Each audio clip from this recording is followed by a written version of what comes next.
Hey everyone, I hope you all are doing good. So आज मैंने RBI assistant prelims का mock test दिया था और ये स्मार्ट कीड़ा से है। ये मॉक टेस्ट स्मार्ट कीड़ा टेस्ट जोन लाइक ये दोनों एक ही है। तो ये जो आरबीआई असिस्टेंट का मॉक टेस्ट अभी मैंने इनका ट्राई किया है और इस वीडियो में मैं मार्क्स शेयर करने के साथ साथ अपनी मॉक को अटेम्प्ट करने की स्ट्रेटेजी भी शेयर करूंगी। जो आप लोग हमेशा बोलते रहते हो कि मार्क्स दिखाते रहते हो लेकिन आप स्ट्रेटेजी नहीं बताते, तो इस वीडियो में वो स्ट्रेटजी रहने वाली है कैसे मैं मॉक को अटेम्प्ट करती हूँ। और इस स्ट्रेटजी को यूज करके आप भी देख सकते हैं कि आपके मार्क्स मतलब आप इसी तरह से कर रहे हैं या नहीं। अगर नहीं कर रहे तो एक बार इस स्ट्रेटजी को आप यूज करके जरूर देखना। ओके, तो ये वाला मॉक मैंने दिया था फर्स्ट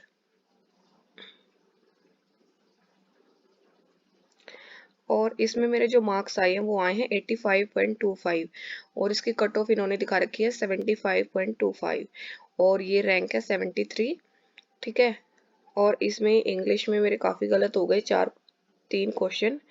तो इसमें 25.25 इंग्लिश में है, देन क्वांट में 31.75 है और रीजनिंग में 28.25 है। तो अभी बात करते हैं इसके लेवल की। तो इंग्लिश का जो लेवल था वो सही था, पेपर के हिसाब से वैसा ही लेवल मेरे को मिला। उसके बाद क्वांट का जो लेवल था वो भी मतलब पेपर के हिसाब का ही था, लेकिन क्वांट में जो सबसे बढ़िया बात मेरे को लगी वो ये थी कि जैसे पेपर में हल्की सी ट्रिकी सिंप्लीफिकेशन आती है, जैसे स्क्वायर पे बेस्ड या फिर थोड़ी सी ट्रिकी जो सिंप्लीफिकेशन आती है ना पेपर में, वैसे ही सिंप्लीफिकेशन इसमें दी हुई थी। और रीजनिंग में भी जो सिलोग होते हैं और जो इनइक्वालिटी वाले क्वेश्चन होते हैं ना, वो थोड़े से ट्रिकी क्वेश्चन थे। तो ये वाली चीज इसकी मेरे को बढ़िया लगी कि इन्होंने थोड़े से ट्रिकी क्वेश्चन दे रखे हैं, क्योंकि वो जो टॉपिक होते हैं उनके बेसिक हम जल्दी भूल जाते हैं। जैसे अभी मैं इनइक्वालिटी के जो बेसिक्स है ना, वो इधर और वाला वो अभी मैं भूल चुकी हूँ, तो वो मेरे को रिवाइज करना है। लेकिन ये चीज इन्होंने अच्छे से दी है ताकि हमारे माइंड अच्छे से चेक हो सके कि हाँ हमें याद है या नहीं है। सिलोग और इनइक्वालिटी बहुत ही अच्छे से ट्रिकी दी हुई थी और क्वांट में भी सिंप्लीफिकेशन काफी बढ़िया थी। तो आप इसको ट्राई करना। बाकी अभी बात करते हैं स्ट्रेटेजी की।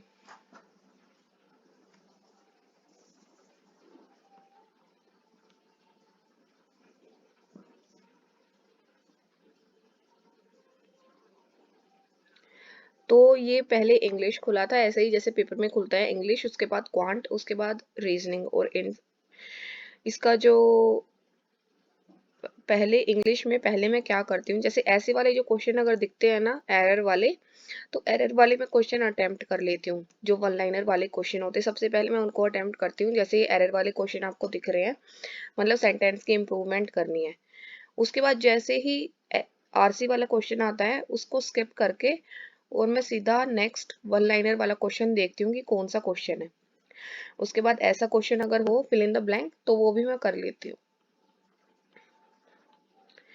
उसके बाद ये था, ये मैंने अटेम्प्ट कर लिया था क्योंकि ये क्लोज टेस्ट है तो इसमें कुछ बड़ी बात नहीं है। ये मैंने सारा ही अटेम्प्ट फर्स्ट टाइम में ही किया था और इसमें गलत भी हो गया है एक दो। हाँ, उसके बाद ये वाले जो क्वेश्चन थे इसमें भी वोकैब काफी सही दी हुई थी, थोड़े से ट्रिकी वर्ड थे। और ये ऐसे सारे वन लाइनर क्वेश्चंस को अटेम्प्ट करके फिर मैं लास्ट में आरसी अटेम्प्ट करती हूँ। तो आरसी जो अटेम्प्ट करते हैं सबसे पहले फर्स्ट क्वेश्चन को देखते हैं। तो फर्स्ट क्वेश्चन अगर ऐसा है ना तो मैं उसको स्किप करके सीधा नेक्स्ट क्वेश्चन पे चलती हूँ। तो ऐसे वाला जो है कि who was given the title of the grand Turk, सबसे पहले ऐसे वन लाइनर वाले क्वेश्चन में ट्राई करती हूँ कि मैं सोल्व कर लूँ, क्योंकि स्टेटमेंट वाले जो क्वेश्चन होते हैं उसमें थोड़ा सा टाइम लगता है। ओके, और आरसी में सबसे पहले अगर प्री की आरसी है तो अच्छा रहेगा कि आप उसको शुरू से सारी पढ़ ही लें जल्दी जल्दी, मतलब एक थोड़ा सा आइडिया ले लें और उसके बाद उसको अटेम्प्ट करें। ठीक है, और उसी से आपके मैक्सिमम क्वेश्चन सोल्व हो जाएंगे क्योंकि ये प्री की आरसी है तो ये बहुत ज़्यादा लेंदी भी नहीं होगी और इतनी ट्रिकी भी नहीं होगी। सिंपल सी एक स्टोरी दी हुई है जेम्स ऑगस्टस हिक्की ने जो पहला न्यूज़पेपर निकाला था उसके ऊपर। ठीक है, तो पहले मैंने आरसी पढ़ ली थी, फिर मैंने ये वाले क्वेश्चन अटेम्प्ट कर लिए और उसके बाद मैंने ऐसे स्टेटमेंट वाले क्वेश्चन अटेम्प्ट किए थे। ठीक है, तो ऐसे मेरी इंग्लिश हो गई थी। इंग्लिश में मेरे को आई थिंक 13 मिनट लगी थी। उसके बाद आते हैं क्वांटिटेटिव एप्टीट्यूड पे। तो इसमें मैंने 33 क्वेश्चन अटेम्प्ट किए थे, जिसमें से एक क्वेश्चन गलत हो गया। तो देखो मैं इनकी बात कर रही थी, ऐसे जो ट्रिकी सिंप्लीफिकेशन है ना, और उससे आगे भी है, ये तो फिर भी सही है। जैसे ये वाली जो सिंप्लीफिकेशन है, तो इसमें आप देख रहे हो कि थोड़ी सी हल्की सी घुमाई हुई है, जो कि काफी सही है। तो पहले मैंने ये सिंप्लीफिकेशन किया, और जल्दी जल्दी करने की ट्राई करना ताकि आपका टाइम बच पाए। उसके बाद मैंने इन क्वेश्चंस को स्किप कर दिया। फिर ये वाले जो क्वेश्चन है, ये मैंने अटेम्प्ट करे, क्योंकि ये डीआई है और सिंपल से डीआई है। ये वाला फिर मैंने स्किप किया, और उसके बाद फिर ये वाले भी फर्स्ट टाइम में ही किए थे। लाइक फर्स्ट टाइम में आपको सिंप्लीफिकेशन, देन नंबर सीरीज और क्वाड्रेटिक वैसे वाले क्वेश्चन आपको करने हैं। और डीआई भी अगर आपको इजी वाली मिलती है तो उसको भी फर्स्ट टाइम में ही सोल्व कर लेना है। नंबर सीरीज वगैरह मैंने की थी फर्स्ट टाइम में ही। देखो जैसे ये वाले क्वेश्चन है, ये हल्के से ये ट्रिकी क्वेश्चन है।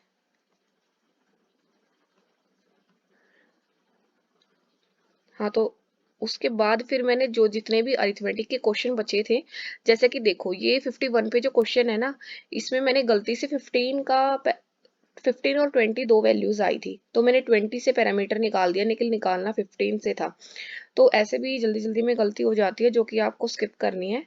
और 58 में एक ऐसा क्वेश्चन था कि कंपाउंड और सिंपल इंटरेस्ट का डिफरेंस दे रखा था, तो ये मेरे को हल्का सा ट्रिकी क्वेश्चन लगा, इसलिए मैंने इसको छोड़ के बाकी क्वेश्चन अटेम्प्ट किए। तो प्री में आपको क्या करना है कि जो भी क्वेश्चन आपको हल्का सा ट्रिकी लगता है ना, उसको छोड़ के सीधा आपको नेक्स्ट पे जाना है, क्योंकि नेक्स्ट वाला क्वेश्चन ईजी है। इसमें मेरे पास एक ये चॉइस थी, और एक वो जो प्रॉफिट वाला क्वेश्चन था, शॉपकीपर वाला, एक वो चॉइस थी। तो मैंने इसको छोड़ के और वो वाला किया। तो ऐसे वाले जो क्वेश्चन, अगर आपका ये चैप्टर मेरा ये थोड़ा सा वीक है, तो इसलिए इसको देख के मेरा थोड़ा मतलब कॉन्फिडेंस नहीं, बट मेरे को थोड़ा सा टाइम लगता है इसको सोल्व करने में। तो इसलिए जिस चैप्टर के आपके बेसिक थोड़े से वीक है ना, उसको सीधा छोड़ ही दो, क्योंकि बाकी क्वेश्चन बहुत इजी होने वाले हैं। उसके बाद ये 64 जो क्वेश्चन था, ये कुछ इसमें कुछ खास नहीं था, बस ये जो 1089 है, इसकी मैं इसको 1024 पढ़ के और इसको 32 लिखती रही 33 की जगह यहाँ पे। तो ये वाली भी छोटी छोटी गलती हो जाती है, क्योंकि अभी 2-3 महीने हो गए हैं प्री का मॉक दिए, तो अभी वो प्रैक्टिस से सारी चीजें आ जाएगी। उसके बाद चलते रीजनिंग पे। तो रीजनिंग में मैंने क्या किया, ये वाली जो पजल थी, शुरू में खुलते ही ये वाली पजल थी, तो ये वाली पजल मेरे को इजी लगी, इसलिए मैंने इस पजल को अटेम्प्ट कर लिया। ठीक है, 5 नंबर मेरे को मिल गए इसको अटेम्प्ट करने से, क्योंकि 4-5 लाइन के और इजी है, इसमें कुछ नहीं है, बस डेज दे रखी है और एक्टिविटी दे रखी है, तो ये इजी पजल है। उसके बाद ये वाला भी मैंने शुरू में ही किया था, और रीजनिंग मेरे काफी गलत हो रहे हैं। तो सिलोग करते टाइम जैसा कि आपको दिख रहा है कि सिलोग मेरे गलत हो रहे हैं, तो वही मैं चीज बोल रही थी कि ये वाला जो है, इसमें अच्छे से दी गई हैं चीजें, मतलब हल्का सा घुमाया हुआ है सिलोग और इनइक्वालिटी में। हाँ, और देखो ये वाले जो क्वेश्चन है ना, ये वाले क्वेश्चन, इसको मैं कभी भी शुरू में अटेम्प्ट नहीं करती हूँ। ये वाले जो क्वेश्चन है, जैसे कि फॉरवर्ड बैकवर्ड डायरेक्शन है, और वो नंबर वाला भी एक क्वेश्चन आता है कि ऐसे नंबर उठाना है, क्योंकि अगर आपके पास लास्ट में 2 मिनट बची है ना, और आपके पास एक पजल बची है, और आप मतलब या तो आपके पास एक पजल बची है, या आपके पास ये दो क्वेश्चन बचे हैं, तो 95% प्रोबेबिलिटी है कि आप ये दोनों क्वेश्चन सोल्व कर लोगे, लेकिन आप वो पजल 2 मिनट में बिल्कुल नहीं बना पाओगे। तो फर्स्ट टाइम में क्या करो कि ये वाले जो क्वेश्चन है ना, इसको लास्ट के लिए छोड़ो, क्योंकि अगर आप इसमें अभी टाइम लगाओगे, तो लास्ट में आपको टाइम नहीं मतलब टाइम मिलेगा भी तो 2-3 मिनट का अगर टाइम होगा, तो आप इनको कर लोगे, लेकिन पजल आपसे नहीं होगी। मैं ये नहीं बोल रही कि आपको शुरू में पजल बनानी है, बस इनको सबसे लास्ट के लिए छोड़ दो, लास्ट की जो 1-2 मिनट होती है उसके लिए। ओके। और ये वाली चीज मैंने जब से स्टार्ट करनी शुरू की, तब से मेरा टाइम भी कम हो गया है, मतलब। और उसके बाद बात करते हैं ये वाला, ये भी मैंने शुरू में ही अटेम्प्ट कर लिया था, हल्का सा ये घुमाने वाला था, तो इसमें थोड़ा सा टाइम भी आप देख रहे हो, 129 सेकेंड लगे हैं, बट हाँ सही था, इतना भी टफ नहीं था। तो अभी तो मेरी आदत ये हो गई है कि अगर मेरे को इजी पजल दिखती है, तो मैं उसको फर्स्ट राउंड में ही अटेम्प्ट कर देती हूँ, और अगर हल्की सी ट्रिकी है, तो फिर मैं सारे क्वेश्चन करके फिर उस पजल पे जाती हूँ मार्क फॉर रिव्यू करने के बाद। उसके बाद ये वाला जो क्वेश्चन है, ये मैंने बिल्कुल लास्ट में इस क्वेश्चन को सोल्व किया था। ये वाला भी मैंने लास्ट के लिए छोड़ दिया था, क्योंकि मेरे को पता था कि लास्ट में मेरे पास टाइम अगर रहेगा तो मैं इसको करूंगी, नहीं तो मेरे को पजल करनी है। क्योंकि सबको पता है एक पजल को सोल्व करने से 5 मार्क्स मिलते हैं, लेकिन ये सिर्फ 1 मार्क्स का क्वेश्चन है, ठीक है। तो आपको थोड़ा सा स्मार्टली क्वेश्चन को अटेम्प्ट करना होगा। उसके बाद ये इनइक्वालिटी देखो, इसमें ये मेरी गलत हो गई, मैंने इधर और लगा दिया, नीदर और नॉर इसमें आंसर था। तो ऐसा करके मतलब थोड़ी सी ट्रिक इसमें दी हुई है, जो कि काफी सही है। पेपर में भी ऐसे ही टाइप की आती है। जो एसबीआई क्लर्क का मैंने पेपर दिया था, उसमें ऐसे ही टाइप की इनइक्वालिटी दी हुई थी। तो ये वाली मैंने छोड़ दी थी, ये वाली मेरे को समझ नहीं, मतलब वही है कि अभी इसका कॉन्सेप्ट मेरे को रिवाइज करने की जरूरत है। उसके बाद जो 8 मेंबर्स वाली थी, ये भी इजी थी, मैंने फर्स्ट टाइम में ये अटेम्प्ट कर ली थी, क्योंकि इसमें दिख रहा था 2 लाइन का ब्लड रिलेशन है, तो इजी लग रही थी। उसके बाद ये वाली जो थी, ये वाली जो होती है, ये थोड़ी सी फंसाने वाली होती है। पजल जो 12 लोग बैठते हैं पैरेलल लाइंस में, लेकिन इसमें इजी थी ये वाली, ठीक है। बट अगर आपको इसमें प्रॉब्लम होती है ना, तो आप इसको लास्ट के लिए छोड़ सकते हो। बाकी अभी मेरी स्ट्रेटेजी यही रहती है कि मैं शुरू में जो भी क्वेश्चन मेरे को लगता है कि हो जाएगा, मैं उनको अटेम्प्ट कर देती हूँ, और वो जो 1 लाइनर वाले क्वेश्चन होते हैं उनको लास्ट के लिए छोड़ देती हूँ। क्योंकि प्री में 20 ही मिनट होती है, और 20 मिनट में हमको मैक्सिमम मार्क्स लेने होते हैं हर एक सब्जेक्ट से, तो 20 मिनट में 35 क्वेश्चन। तो इसके लिए हमें थोड़ा सा स्मार्ट खेलना पड़ता है यहाँ पे। इसमें मैं पूरे क्वेश्चन अटेम्प्ट नहीं कर पाई, क्योंकि इसमें मेरे को जो था वो इनइक्वालिटी के क्वेश्चंस में थोड़ी सी प्रॉब्लम हो गई थी, इसलिए मैंने उनको छोड़ ही दिया। अब ये वाला जो क्वेश्चन था, ये मैंने लास्ट के लिए छोड़ा था, लेकिन मेरा टाइम खत्म हो गया और ये वाला क्वेश्चन मेरे से नहीं बना।